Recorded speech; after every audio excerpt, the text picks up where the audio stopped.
April 10th Committee of the Whole will please come to order. Clerk, will you please call the roll?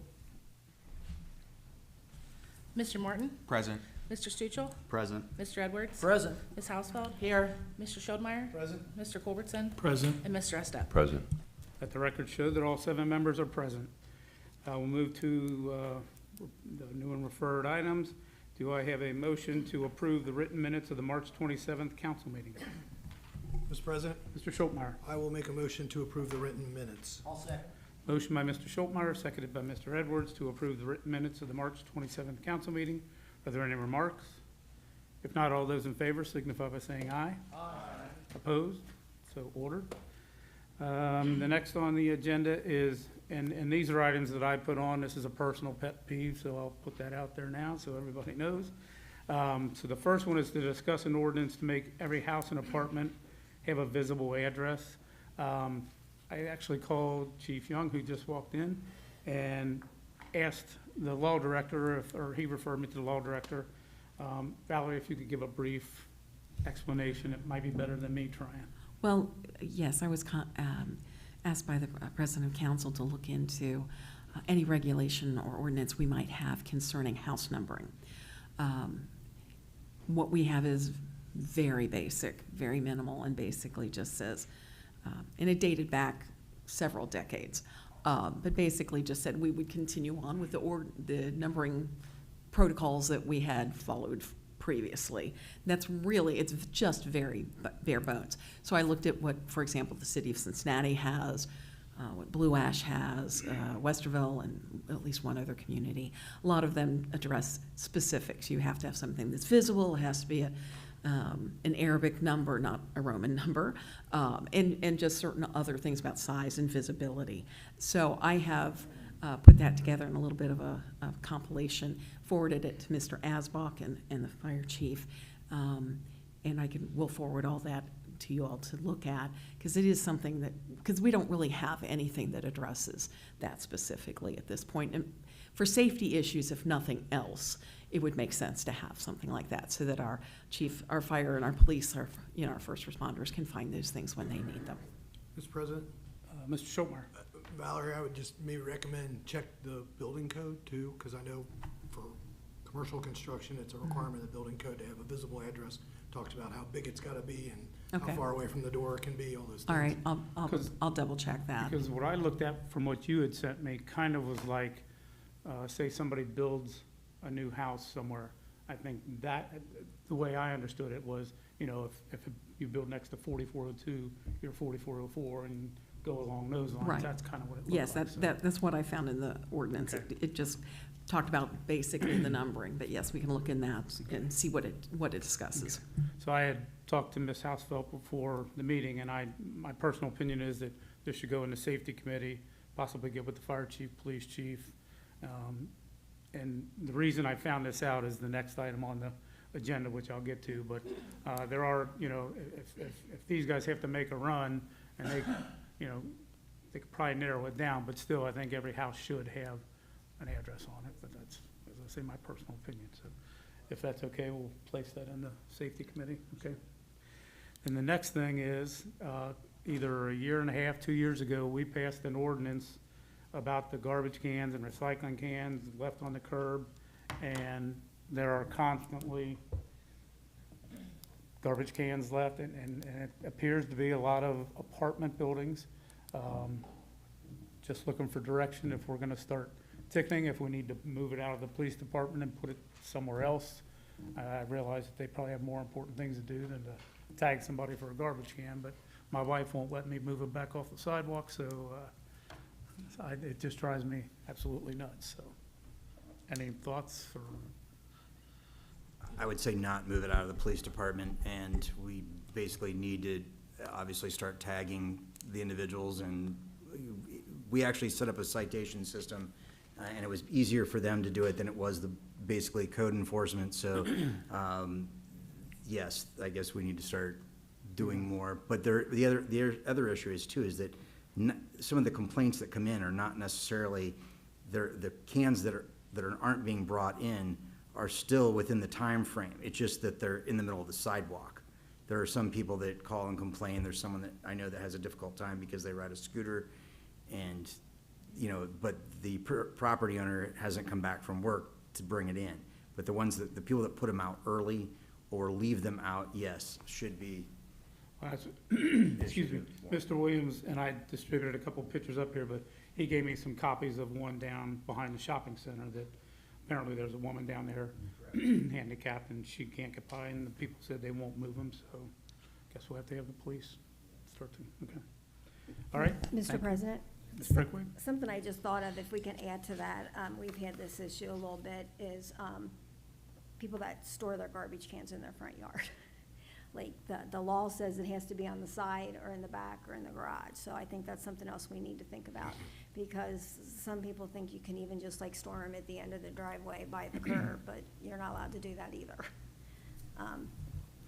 And the one thing, like, we had that in our neighborhood once, and I just talked to the person, and I told them they did not realize it, so maybe on things like that, we could send a letter and let them know. But, but then there's still quite a lot of people that do that, but they need to put it on the side of the house or in the back or in the garage, but not, you can't store them in the front yard. Thank you. Mr. President, Mr. Essett? I think, and I agree with everything said so far, but I think even worse, people put their stuff out on Friday and they don't get it picked up till Monday and sometimes Tuesday. And there's several times that I've seen that, and, maybe we need to call or do a better job with that. Thank you. Anyone else? All right, thank you. Then we'll move to reports of administrative officials. Mayor Stuchel. Thank you, Mr. President. Just a reminder, the Easter Bunny will be traveling around the village on Saturday, April 19th to see all of the kids and their families before the much-anticipated Easter egg hunt. We'll be starting at 9:30 a.m., so be ready when you hear the sirens. You can also use the Bunny Tracker to see where we are. The Bunny Tracker will go live on Saturday morning at 9:15, and we'll share the link on the Village and Recreation Department Facebook pages and the Village website. If you miss us, please try to advance to another location, but if you're unable to do so, please call the Easter Bunny's Escort, Mayor Stuchel, at 513-543-3780, or Recreation Director Paul Schildmeyer at 513-290-5937, and we'll circle back to you. Please spread the word and share the link so that everyone is ready. The route will be available with the link on in the newsletter, and of course also on the Village Facebook page. Also, just to let you know, we're currently in the interview and assessment process to establish a certified eligibility list for the police department. Currently, we're hiring 2 officers. One is to replace an officer as resigned, and the other is for an upcoming retirement. And that concludes our report. Thank you. Auditor, Ms. Brickway. Thank you, Mr. President. I have quite a few items on the agenda tonight, but before I start, I want to say a huge thank you to paramedics Melton, Coletti, Martini, and Chief Young. As Jonathan said 2 weeks ago, my husband had a massive heart attack, and they pretty much saved his life. So one thing I want to say is, if you can learn anything from us, is call 911 immediately, because basically, as the doctors told us, a few more minutes would have been a different ending. He has a long road ahead of him, but he has the great spirits and he's doing it. My mom is doing absolutely great after her heart attack. She's making new friends at rehab, so she's doing great. But I just can't thank everybody enough for their prayers, their support, and our amazing fire department and their quick action. Now on to my report. The first thing we have is for the special meeting for resolution number 4, 2025. We received the money, the amount back. It was lower than we anticipated. I'm not sure why. I'm guessing, I really haven't figured it out, but I'm assuming it just depends on what year they're going with. But the levy would bring in $599,038. For those that are arguing it, I will tell you, when it was started in 2005, it brought in 1.2 million. So we have lowered it quite a lot, but it is still very necessary to continue the services in our village. Then the other thing on my agenda is an additional appropriation, a new line item, and transferring of funds. The best way that I can explain this is, when the budget was prepared last year, and I was not part of it for the first time, is it was a very basic operating budget. It did not have anything in the budget for any anything that could happen, any circumstance. And we are getting hit with them big time. So I will explain to you the different additional appropriations and do my best to explain them. Feel free to stop me at any time if you have any questions. The first additional appropriation is 2E3 tax refunds for $100,000. All I can really say on that one is somebody put in a tax refund of a very lot of money, and it's gonna drain our bank account. So somebody did very well and paid a lot of taxes, but they also get a refund. So we need to do that one. I'm asking for the $20,000 to be put back into K2 because as a lot of things have been happening, that's what I've been going to pay bills that need to be paid immediately. For 2P, or General Fund 2P Professional Services, I have been draining this one, so I'm asking for an additional appropriation of $55,000. What this, one of the things that I used it for was the swimming pool roofs all need painted. And if we didn't get that done soon, it wasn't gonna be done in time for the pool season, so I used professional services for that. That cost is $24,000. We are also looking at cameras for all around City Hall and in council chambers because we've been having some issues. And we also feel it's important that we probably have cameras for Mayor's Court since we have no cameras at all. So that is coming out to be about $20,000. Let me see what else is in there. Okay, and then two of these line items will involve these major projects. I don't know if anybody's seen it yet, but we have a major retaining wall back at the pool that is falling. We are working on that. We need to get surveys, engineering fees, and then the wall by the Baker Avenue parking lot is falling also. So we are talking maybe at least $300,000, $400,000 for these. It's major. We don't have any estimates. It might even come in less. I'm going high just so when it does come in, and I'm sure you'll have to be voting on contracts to approve the work. But a lot of the contractors want to see we have the money to pay for the project. So that is what that is for. And we're in the very beginning stages of both. I used some of professional services for a surveyor to come out for the swimming pool wall. They're actually gonna take pictures of the drainage and what the issues are of the drainage and what is going on. Excuse me. Then in Street 33-4, which is called SCMR contracts, $62,000, and the mayor can probably address this if you want to take over for this line item. So basically, what happened is that we had been working with Roger Bacon and the city of Cincinnati over the last several years. We were able to establish a crosswalk from our side of Mitchell to the other, to the Bron Bakovich Stadium. But the issue came about once we had that, and even though we had the crosswalk electronic devices installed, we've also lost one on our side twice. But point being, it still doesn't prevent people from heading east on Mitchell at 60 miles an hour, or even people heading down Vine, hitting the curve, or Mitchell hitting the curve and having an issue. So basically, engineering was done by the city of Cincinnati, and it was recommended that speed cushions be installed. I know that's annoying to certain people, but it's really the only way to slow people down right there. So basically what ended up happening is that because Cincinnati did the engineering, they took the lead on the bidding process. Instead of having each municipality bidding out their own side, you had one municipality bidding out the entire project, and then basically we would be sharing in the cost, which is right at $62,000 to have that done.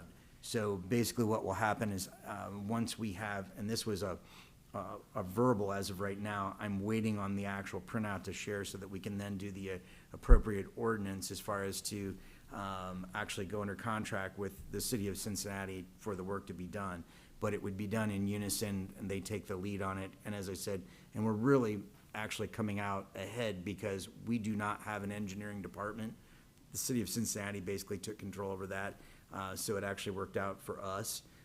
But again, they designed the entire thing. We worked with the North Avondale Community Council, and it worked out to actually them to take the lead because they're able to actually do 2 of those projects a year, and actually identified that as being one of their top projects and wanted to get that dealt with because it is an unsafe area. So again, that's what the 62,000 is for. Okay, I will continue. Then next is 3122, Service Department Equipment Leasing. If council remembers, you approved going with the leasing of equipment for the service garage for 3 salt trucks.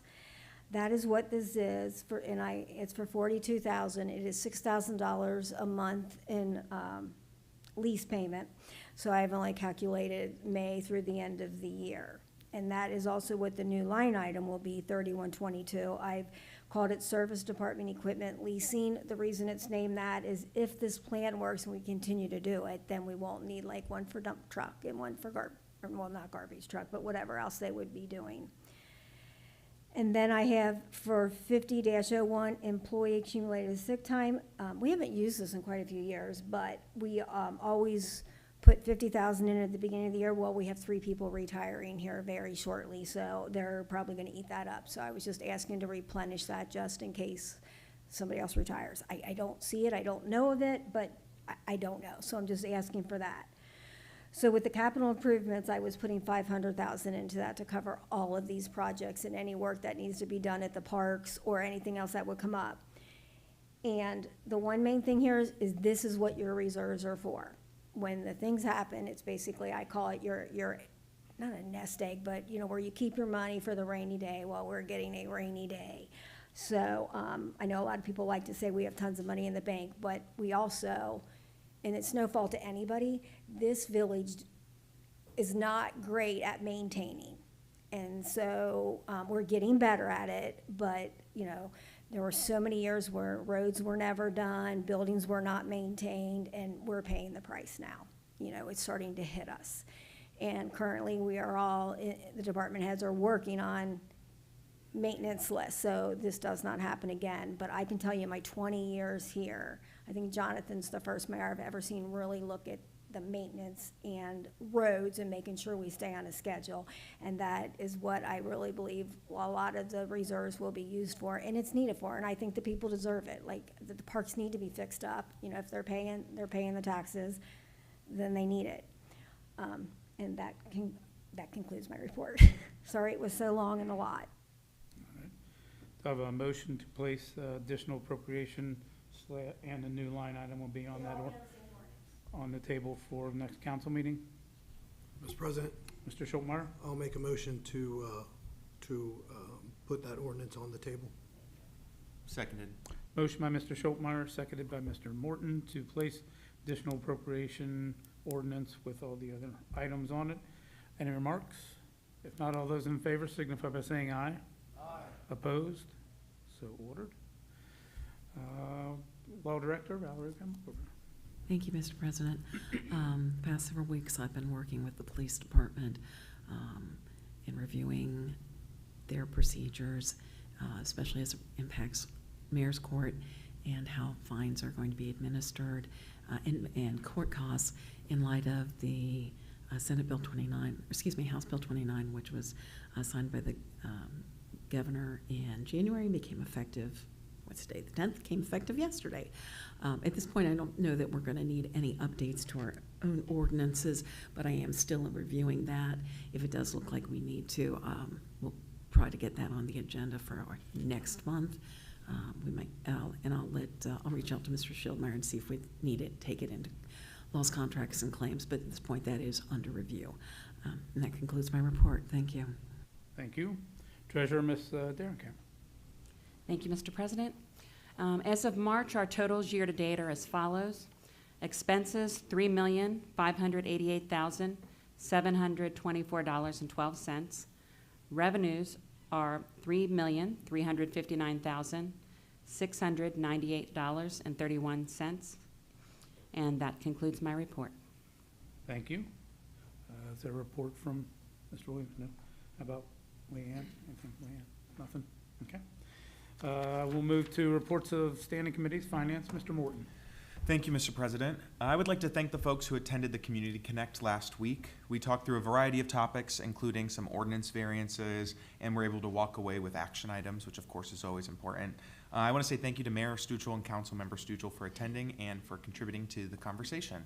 Additionally, I've been in contact with Rich Serace from Energy Alliances to align on what the next steps are for energy aggregation.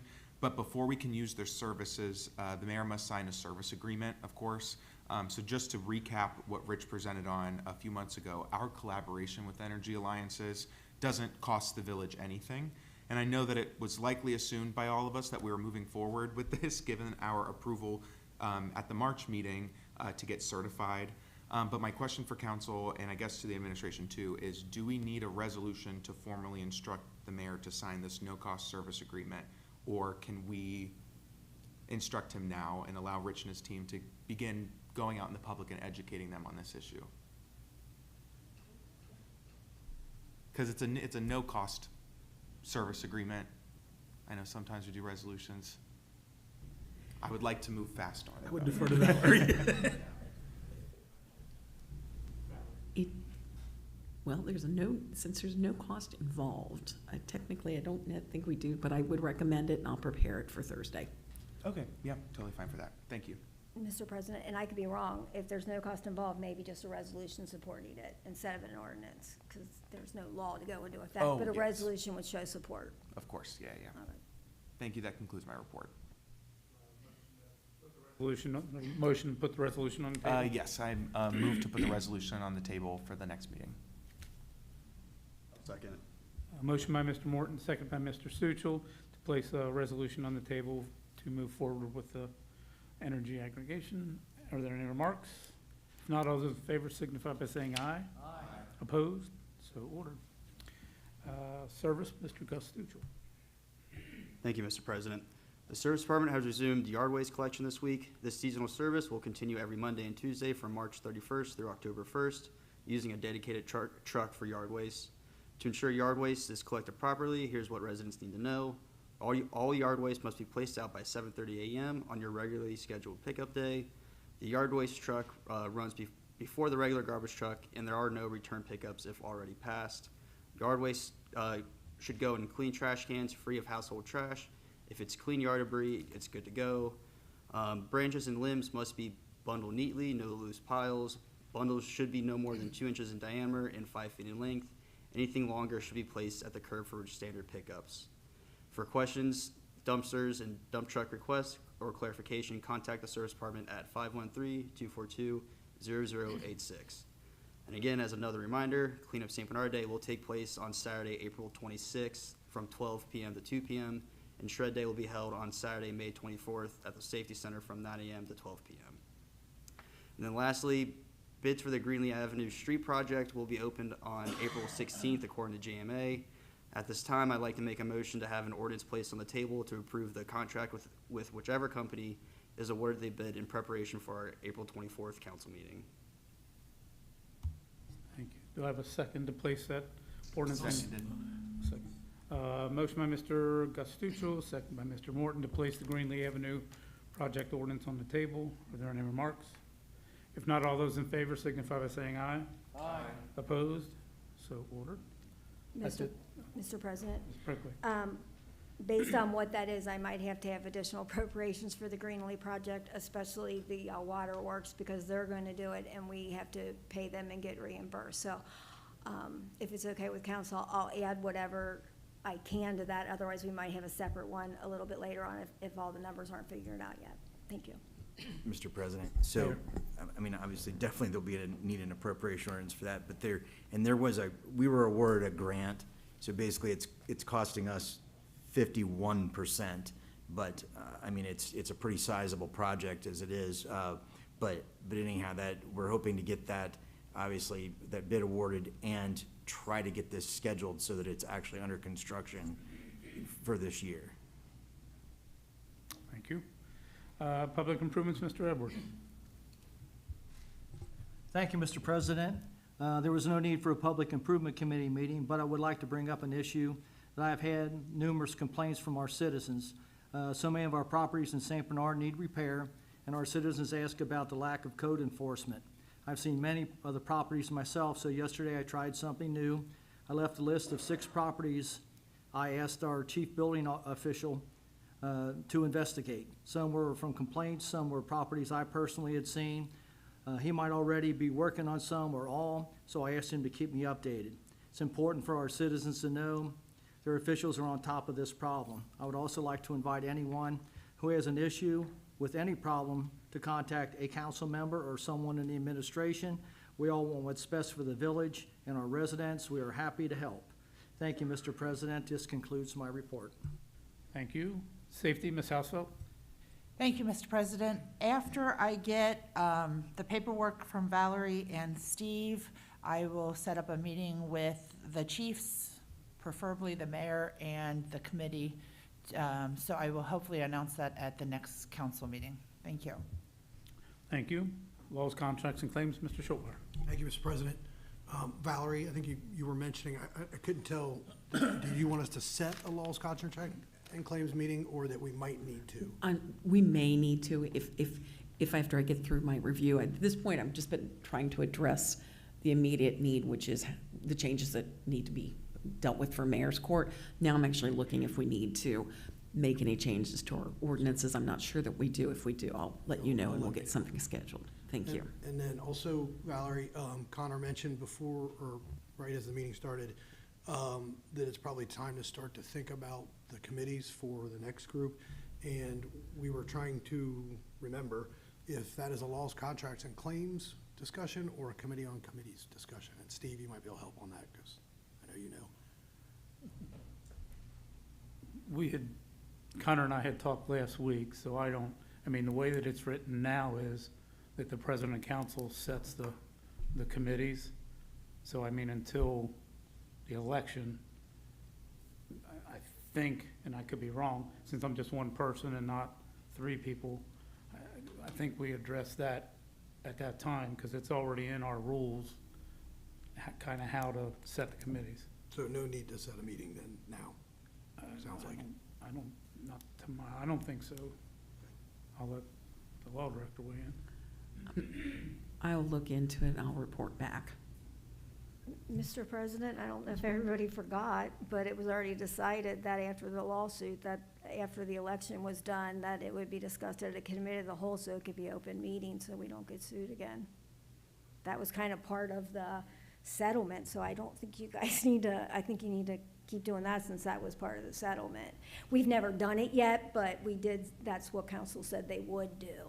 That after the election, they'd invite the new people here and that it would be discussed at an open meeting at a committee of the whole. Mr. President, just one quick question for me, because I wasn't aware of that process, because of course that would be preferred to have the discussion in an open meeting. I just know that with our recent charter amendments, we're starting staggering our elections. We're gonna have some open seats, some not open seats, considering that 3 council members aren't gonna be expiring their terms this election cycle, so I thought it would be worth at least having the conversation.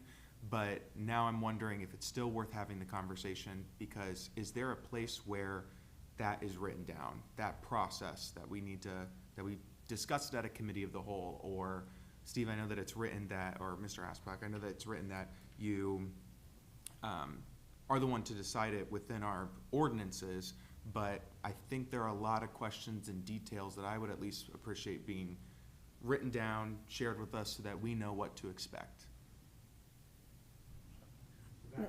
Mr. President, it was part of the lawsuit settlement. I don't know if we Yes. put that in an ordinance or what. I honestly don't remember, but I know it was part of the settlement It wa- agreement. I know it was addressed. Like I said, I'll have to refresh my recollection and I'll get back to you on that. Thank you. That concludes my report. All right. At this time, we'll take a brief recess here since we have to start the special council meeting in 25 seconds. So we'll do away with the regular order of business to address the special council meeting. So we'll give it till the problem.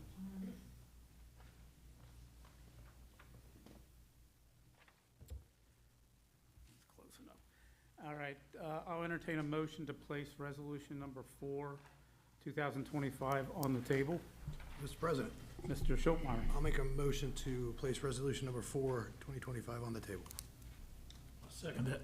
Motion by Mr. Schultmeyer, seconded by Mr. Rick Culbertson to place resolution number 4, 2025 on the table. Are there any remarks? Yes, Mr. President. Ms. Brickler? I want to maybe help clear some things up. I'm hearing a lot of people saying that we don't need this, that we're already overcharging the residents in property tax. I don't have the exact numbers, but I would like council members and the residents to go out to Hamilton County and look exactly where your property taxes are going. I can tell you right now, the village brings in about $930,000 in property tax. Now, take everybody's payments, and that's a lot more than $930,000. The majority of your property taxes are going to the schools, and then you have the zoo and some hospitals, but the majority is the school. It is not the village. I mean, everybody keeps saying the village has tons of property tax. We don't. The majority of tax for our town is earned income in businesses. They're bringing in $12.5 million. So it is not the property tax and it's not the residents that are really paying to run this city. It is really the businesses. So I just want that out there because I felt like there was a lot of misquotes out there about how this works, and it's just not true. And if you don't believe me, you can simply go out on Hamilton County Auditor's page, and there'll be a pie chart that will break it out for you and tell you where all your money's going. So I just thought that was very important for the residents to know that in the big scheme of things, this money here that we really do need to run the city is not where the bulk of your property taxes are going. It's not the village. And that's all I needed to say to that.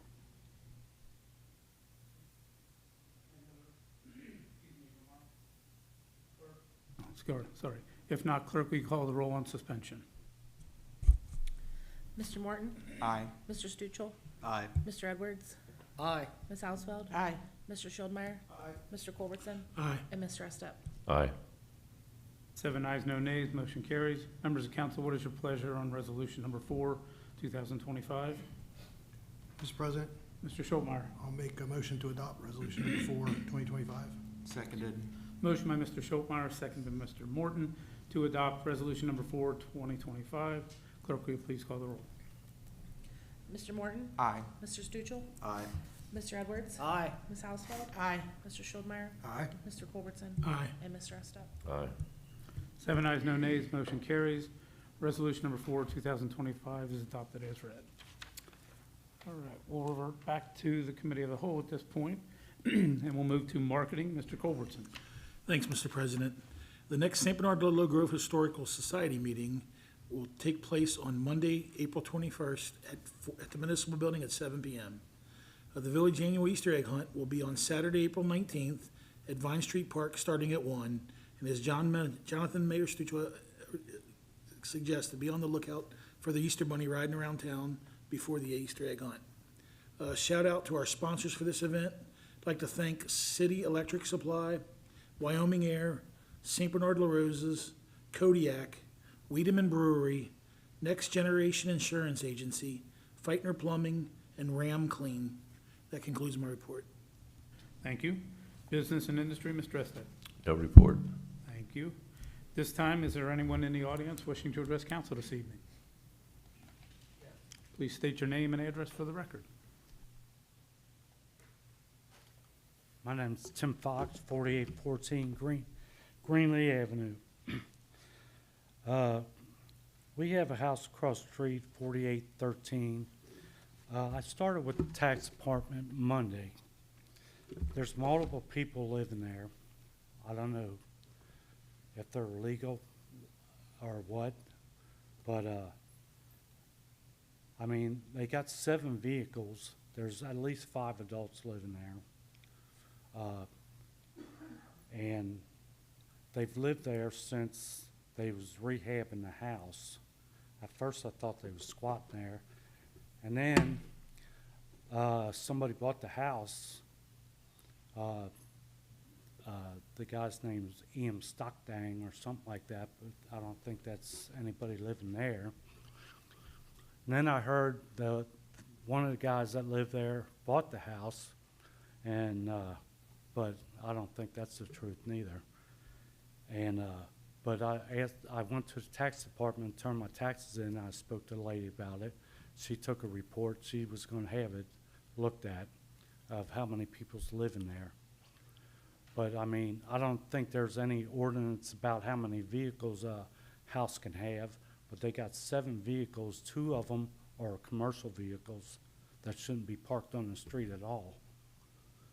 Okay, it's a big van, they got ladder stacked 5 feet high on top of it. It's marked commercial vehicle. The other one's a 3500 heavy-duty 4x4 truck, which the a commercial vehicle says any vehicle, it don't matter the vehicle weight, any vehicle used for commercial purposes is considered a commercial vehicle. So he pulls a trailer, they're roofers, okay? They do roofing because he works for Gary St. Clair Roofing, okay, as a subcontractor, I guess. So he pulls a heavy-duty trailer behind it, not all the time, but he parks the truck on the street, so it's used as a commercial vehicle, okay?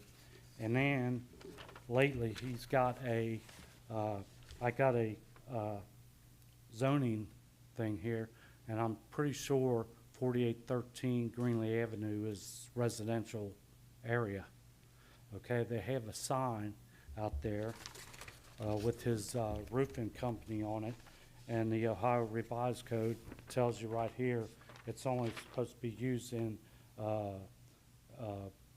places permitted as business and agricultural and industry, trade or land used for agricultural purposes.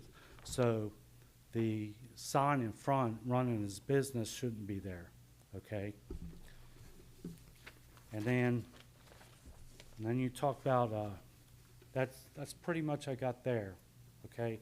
But St. Bernard, I'm pretty sure St. Bernard don't know who's living at that property. That's the main thing. And I pay taxes. I don't know if they're paying taxes. I don't know if they're legal or illegal or what, okay? But there's something going on there, okay? Now you talk about pet peeves, and I've been here before, and she knows it, but parking on the sidewalks, in the grass. I told Connor the other day, if I was a citizen wanting to move here, and I drove up Ross Avenue, I would keep on driving. If I was trash, I'd say, hey, this is my city. It's bad. That needs to be addressed. And if the police don't want to ticket or whatever, you know, they need to do their job, because here it is in the ordinance right here. I know you all know the ordinances. It says parking on sidewalk, even the state of Ohio ordinance. You know, the Ohio Revised Code right here says the exact same thing. And it's been going on for years. Oh, another thing I thought about while I was sitting here about the house at 4813.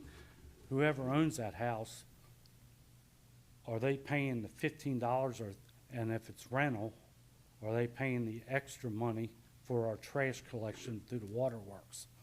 I didn't think about that earlier or before, but I know we got paid $15 for our trash. And are they paying the multiple people that's living there? Are they paying the $15 or $30? I don't know what the apartment building is, or multiple family. I know it's an upcharge on that. Are they paying that? And that's pretty much all I got, but something's got to be checked out at that house, because and if there's no ordinance or something deep in there of how many vehicles a household can have, there's a respect. I mean, there's other people that live there that got a park, and they got 7 vehicles, In fact, they may have an 8th one now, because I seen a guy get out of his van today and get in a black Jeep, which I didn't know he had that. You know he had that? Okay, I didn't know that till today. But they got the white, 2 commercials, they got a blue Honda, white Honda, white, I think it's a Dodge SUV like. There was a white Honda, but now it may be replaced by the black Jeep. But also, I think there's also maybe a tan Ford SUV that they used to have there. So it could be up to 8 vehicles now. So that's all I got. All right, thank you very much. Anyone else in the audience wish to address council this evening? All right, if not, then I show 2 ordinances.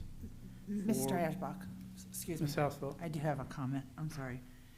Mr. Fox, I do know that the street parking thing was just brought up within the last month, and I've talked to the mayor, and I've also talked to the police chief in a different part of our our village. And unfortunately, they are, well, I'm gonna say this, but I don't know that they are residents, I mean, they're living there, so they're residents. As far as the legality, as far as paying taxes and stuff, we would have to get the appropriate people on that. But as far as the cars go, if they're paying rent, then they're considered a resident. And correct me if I'm wrong, Mr. Mayor. But they have as much right to have as many cars out.